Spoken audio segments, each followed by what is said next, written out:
the spokesman who was the last. We need the police to come out and tell the country, because otherwise they'll be vilified. The people will say police are doing nothing, and yet they are doing a good job.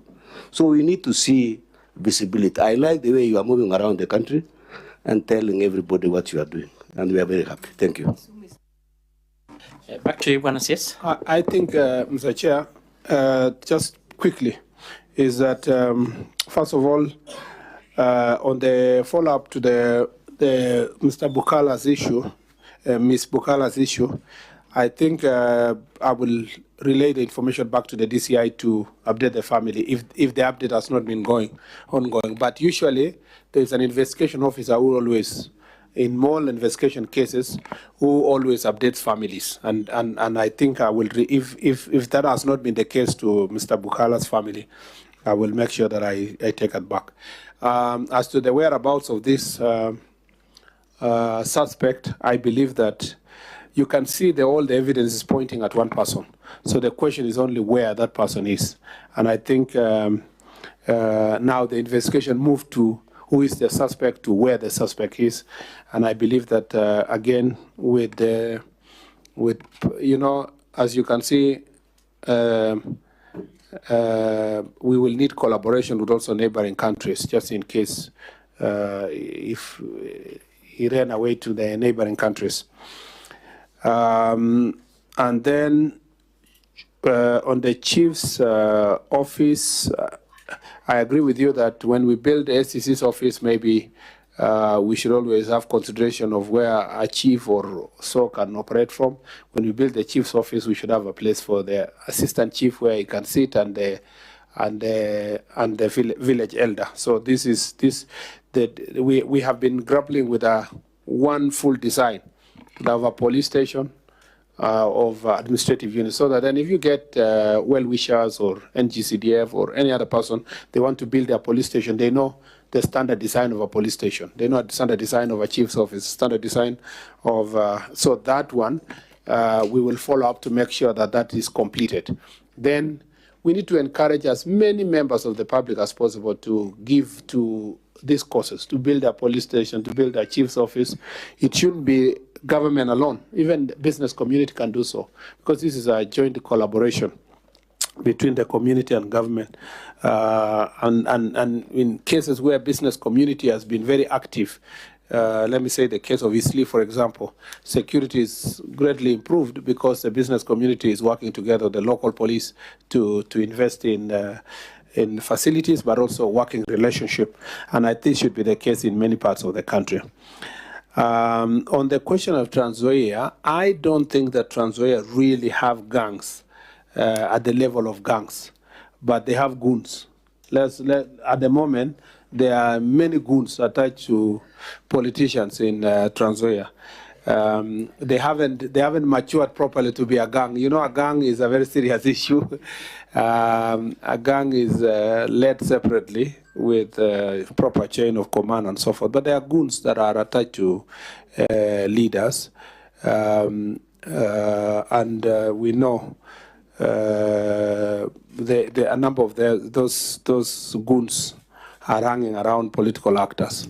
A lot has been done so far to deal with those, to dismantle those goons, but still a lot needs to be done, because these are people who are hired per session.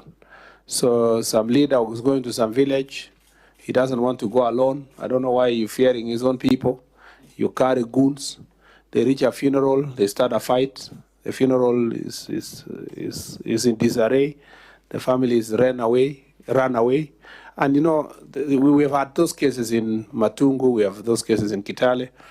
I am a school in Kitale, and I'm also a person who lives in its neighborhood.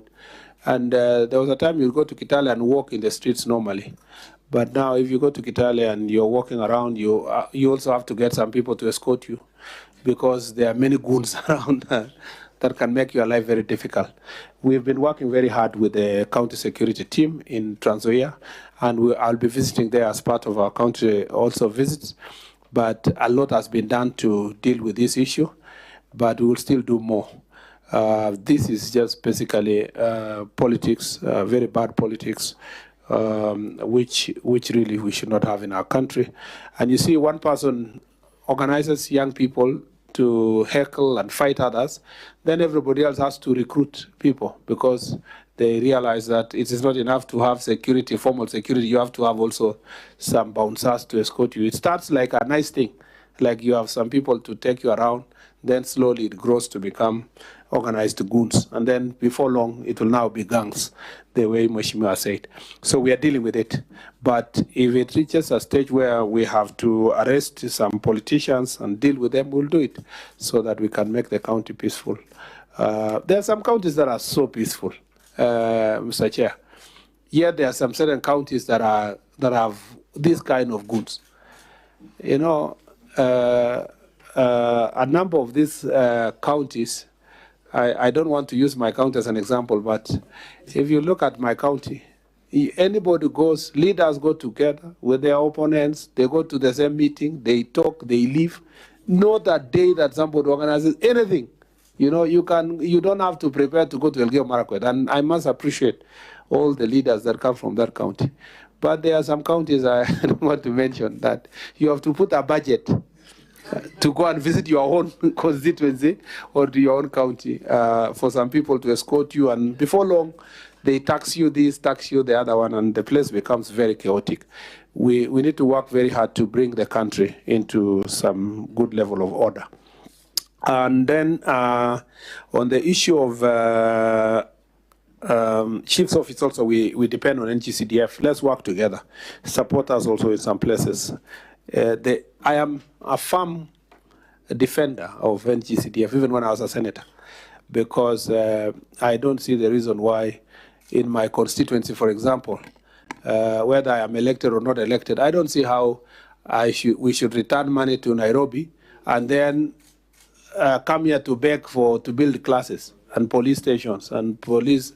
If there is a better model of decentralized resources in GCDF, and if we manage to get even the kind of returns that we get from NGCDF, if we got that from other devolved funds, if we got even a fraction of the devolved, for example, when we were in Senate, we were insisting, because the law says so, we're insisting that 40% of the money for devolution should go to development. But counties now cannot even reach 10%. Because they have inflated the human, because of experience of politics. So the wage bill has been increased. So if I come, I hire people. If I another one, I hire people.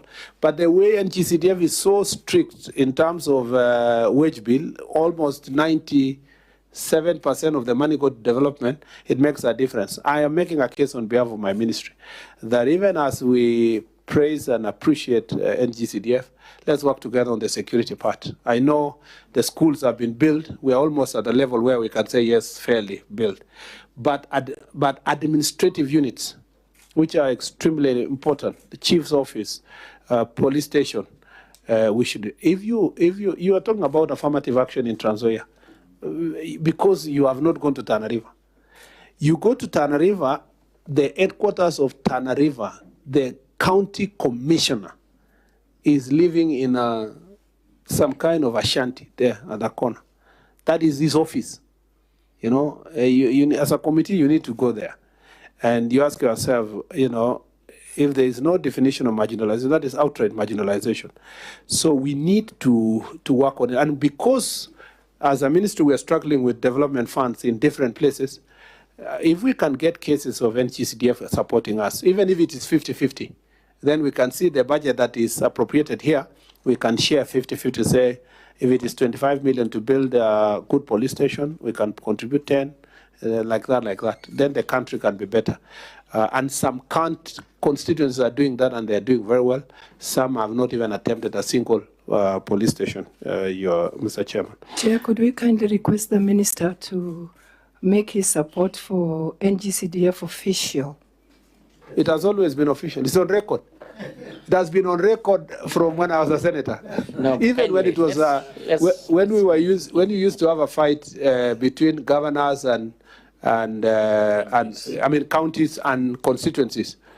I'm on record, even as majority leader in the Senate, that we must separate our political competition and the place of the resource of NGCDF. And the facts speak for themselves. I know where Rosa is going, but I won't change my position. It's very firm. It's very, very official. Affirmative action on infrastructure, village elders. On the village elders issue, we are very clear. The policy we are working on is to define what's a village. Then from there, we see what kind of support we'll give to the village elders. Because there are people volunteering now as village elders. Wait until it is said they will get some ex gratia or some support.